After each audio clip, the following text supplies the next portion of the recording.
नमस्कार दोस्तों, मेरा नाम आशीष यादव है और आज हम लोग बात करेंगे ड्यूक एलएलबी और एलएलएम कोर्सेज कब से एडमिशन होंगे, इसका एडमिशन क्या कब से होंगे और इसका प्रोसेस क्या है, कौन-कौन से इंपॉर्टेंट डॉक्यूमेंट चाहिए होते हैं। आप सभी जानते हैं नोटिस जो है वो आ चुका है कि 25 नवंबर से जो एडमिशन प्रोसेस है जिसमें कि पीजी कोर्स सेकंड में इनको रखा गया है। कुछ कोर्सेज थे जैसे कि 52 पीजी कोर्सेज थे जिनकी लिस्ट पहले आ चुकी थी। अब जो सेकंड जो लिस्ट आई है, सेकंड जो नोटिस आया है उसमें 12 कोर्सेज हैं जिसमें एलएलबी और एलएलएम भी है। तो जैसे कि एमए वगैरह भी हैं। तो आज मैं बात करूँगा कि कौन-कौन से इम्पोर्टेंट डॉक्यूमेंट्स होते हैं, आपका जो एडमिशन है वो कैसे होगा, ऑनलाइन होगा कि ऑफलाइन होगा। जी हाँ, तो आपको बता दूँ अभी तक ये कोई नोटिस नहीं आया कि आपका एडमिशन ऑनलाइन होगा कि ऑफलाइन होगा। तो अगर अभी तक आप हमारे चैनल पे नए हैं, तो सबसे पहले हमारे चैनल को सब्सक्राइब करिएगा और हाँ, बेल आइकन को प्रेस ज़रूर कर दीजिएगा कि इन फ्यूचर जब भी आपके लॉ से रिलेटेड और आपके एडमिशन से रिलेटेड कौन-कौन से कट ऑफ आएँगे, तो अपडेट होता रहेगा, वीडियो बनती रहेंगी, तो आपके पास नोटिस आता रहेगा, नोटिफ़िकेशन आता रहेगा। ओके, तो आपको एडमिशन में कोई प्रॉब्लम नहीं होगी। दोस्तों, अब हम लोग बात करते हैं कि ड्यू एलएलबी और एलएलएम जिसकी काउंसलिंग होगी और वो ऑनलाइन होगी कि ऑफलाइन होगी। इन तो नोटिस में कहा गया कि 25 तक एडमिशन की कट ऑफ लिस्ट जारी की जाएगी। मे बी 1-2 दिन लेट भी हो सकती है। जो नोटिस है मैं नोटिस के हिसाब से आपको बता रहा हूँ। अब हम लोग बात करते हैं इम्पोर्टेंट डॉक्यूमेंट्स की। तो कुछ बच्चों का कहना है कि एडमिशन ऑनलाइन होगा कि ऑफलाइन होगा। तो अभी तक मैं आपको बता दूं, जो अभी तक इसके लिए एलएलबी और एलएलएम में कोई भी नोटिस नहीं आया कि एडमिशन ऑनलाइन होगा कि ऑफलाइन होगा। बट हाँ, पीजी और यूजी के जितने भी एडमिशन अभी तक हुए हैं तो वो सारे एडमिशन ऑनलाइन हुए हैं। तो मे बी ये भी ऑनलाइन हो। बट आप जो बिलीव है, विश्वास है वो करेंगे जब आपका ऑफिशियल नोटिस आ जाए, उसके बाद ही आप इस चीज़ पे बिलीव करेंगे। अब हम लोग बात करते हैं इम्पोर्टेंट डॉक्यूमेंट्स। तो कौन-कौन से डॉक्यूमेंट्स एलएलबी, एलएलएम के लिए और अनदर जो कोर्स है उनके लिए भी सेम डॉक्यूमेंट चाहिए होते हैं। तो सबसे पहले आपको मैं बता दूं, अगर आपका एडमिशन ऑनलाइन होता है तो ये भी सारे डॉक्यूमेंट चाहिए होता है। अगर ऑफलाइन होता है तो सिंपल है, आप वहाँ जाके डॉक्यूमेंट्स आप वहाँ जाके ऑन द फिजिकल मोड में आप वो डॉक्यूमेंट दिखा देंगे। ऑनलाइन होता है तो आपको अपलोड करने पड़ते हैं। तो सबसे पहले जो एडमिशन के लिए जो चाहिए होता है, 8 डॉक्यूमेंट चाहिए होते हैं। सबसे पहले चाहिए होता है जो होता है एडमिशन टिकट ऑफ एलएलबी और एलएलएम इंट्रेंस टेस्ट। जो इंट्रेंस टेस्ट आपने दिया था उसमें जो एडमिशन टिकट था वो आपके लिए इंपॉर्टेंट होता है, सबसे पहला डॉक्यूमेंट। उसको आप लोग डाउनलोड करके रखिएगा और अपने पास रखिएगा।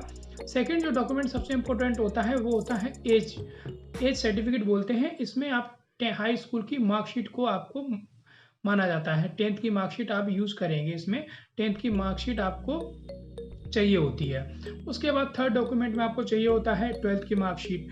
12th की मार्कशीट भी आपको चाहिए होती है, वो भी। फिर उसके बाद आता है फोर्थ डॉक्यूमेंट। फोर्थ डॉक्यूमेंट में आपका आता है, ये आता है करेक्टर सर्टिफिकेट। करेक्टर सर्टिफिकेट आप क्या करेंगे, मेन चीज़ तक करेक्टर सर्टिफिकेट है वो 6 मंथ से ज़्यादा ओल्ड नहीं होना चाहिए। तो आप 6 मंथ से ज़्यादा ओल्ड तो आप करेक्टर सर्टिफिकेट किसी भी गेजेटेड ऑफिसर से भी आप बनवा सकते हैं। उसके बाद आता है ग्रेजुएशन की मार्कशीट। ग्रेजुएशन की मार्कशीट में क्या है, अगर आपकी ग्रेजुएशन की मार्कशीट अभी कुछ दिन पहले पोर्टल ओपन भी था, तो आपने अगर मार्कशीट अपडेट कर दी है तो बहुत अच्छी बात है। अगर नहीं की है अगर आपका अभी तक रिजल्ट नहीं आया है, आपके कोई बिहार यूनिवर्सिटी है वहाँ अभी तक पेपर्स भी नहीं हुए, तो कोई प्रॉब्लम नहीं। आप उसमें अंडरटेकिंग का जो फॉर्म है, अंडरटेकिंग वो आप फिल कर देंगे। इसके लिए कोई भी इशू नहीं है, बिल्कुल चिंता रहिएगा, बेचिंत रहिएगा आप लोग, इसके लिए कोई प्रॉब्लम नहीं है। फिर आते हैं correct certificate, caste certificate. Caste certificate में SC, ST, OBC और EWS हैं। तो ये आपको शो ऑफ, मतलब ये आपको ओरिजिनल चाहिए होते हैं। अब हम बात करते हैं OBC सर्टिफिकेट। OBC सर्टिफिकेट में बहुत ही ज़रूरी ये चीज़ होती है कि आपका जो है वो फाइनेंशियल ईयर का होना चाहिए, उससे ज़्यादा पुराना नहीं होना चाहिए। इसमें जो पोर्टल है आप देख रहे हैं, इसमें जो प्रोस्पेक्टस इसमें साफ-साफ मेंशन किया 31 मार्च 2019, 2020 नहीं डाला, 2019 डाला है। अगर कुछ बच्चे कह रहे हैं हमारा 2000 मतलब 2 साल पुराना है, 3 साल पुराना है, तो मैं आपको क्लियरली बता दूँ, इसके पीछे रीज़न होता है कि मान लीजिए आप 3 साल पहले आप मतलब आपका जो 8 नॉन क्रीमी लेयर में आते हैं, आप मे बी आप क्रीमी लेयर में आ गए हों उस समय, तो इसलिए इसको अपडेट मांगा जाता है हर साल। तो आप इसका अगर आपका पुराना है तो आप नया बनवा लीजिएगा। इसके लिए भी आपको काफ़ी इशू हो सकता है, इसमें अंडरटेकिंग भी नहीं चलता है और मे बी लास्ट ईयर तो एडमिशन इसके पीछे भी कैंसिल हुए थे। तो फिर मैं आपको बताऊँ क्योंकि इतना टाइम नहीं दिया जाता। फिर उसके बाद आता है, सबसे एंड में आता है 8 फ़ोटोज़ चाहिए होती हैं। 8 फ़ोटोज़ चाहिए होती हैं और वो आप अपने क्लिक करा लीजिए 8 फ़ोटो। अगर ऑफलाइन होता है तो आपको 8 फ़ोटोज़ चाहिए होती हैं। फिर उसके बाद आता है 8वां होता है print out of original registration form. जो जो आपका रजिस्ट्रेशन जब आपने किया था उस समय जो आपका फॉर्म है उसका प्रिंट आउट भी चाहिए होता है। तो सारी चीज़ें आपको बता दी हैं, यही इंपॉर्टेंट डॉक्यूमेंट्स होते हैं। अगर आपका ऑनलाइन होता है तो आप क्या करेंगे, इसको अपलोड करते हैं। ऑनलाइन प्रोसेस मैंने जो क्वेरी सॉल्व की थी पीजी में, जो भी 52 कोर्सेज हुए थे, वहाँ पे भी बच्चों का कहना है कि सर ऑनलाइन में बहुत ही सिंपल होता है, आपके डॉक्यूमेंट सारे रेडी हैं, आप तुरंत उनको अपलोड कर दीजिएगा। मे बी आपका फर्स्ट कट ऑफ में नाम आता है, मैं आपको प्रोसेस ऑनलाइन का बता दे रहा हूँ। आपका फर्स्ट कट ऑफ में नाम आता है, आप अपना पोर्टल ओपन करेंगे, पोर्टल ओपन करते ही आप अपने जो डॉक्यूमेंट्स हैं वो आप अपलोड कर देंगे। ठीक है, आपको प्रॉपर एक गाइडलाइन दी जाती है जो कि 10 से और 200 केबी तक का आपका जो पेपर्स होते हैं उसको आप फॉर्मेट में सेट करेंगे और अपलोड कर देंगे। उसके बाद दो या 3 घंटे में आपका पेमेंट का ऑप्शन, डॉक्यूमेंट वेरीफाई हो जाते हैं, 2 और 3 घंटे में आपका पेमेंट का ऑप्शन ओपन हो जाता है, आप तुरंत पेमेंट कर देंगे और आपका एडमिशन कन्फर्म हो जाता है। बहुत सिंपल है ऑनलाइन प्रोसेस, जिनका हुआ है उनके लिए कोई प्रॉब्लम नहीं है। मे बी अगर ऑफलाइन होता है तो आपके पास नोटिस आ जाएगा, नोटिस अभी तक तो आया नहीं है, नोटिस आ जाएगा तो आप उमंग भवन जो है Delhi university faculty of law में, वहीं पे डॉक्यूमेंटेशन होता है। मे बी अगर वो आपको कोई दूसरी जगह देते हो तो वहाँ जाके अपना डॉक्यूमेंट वेरीफाई करा दीजिएगा। तो आप बिल्कुल भी निश्चिंत मत रहिए, क्वेरी यही होती है, सिंपल है। अगर एक सबसे ज़्यादा इशू आ रहा है कि रिजल्ट नहीं आया, मेरा ओबीसी सर्टिफिकेट पुराना है, तो सिंपल बात है, जैसे कि SC ST इनके लिए तो पुराना सर्टिफिकेट नया सर्टिफिकेट नहीं, कोई पुराना हो तो वो भी चलेगा।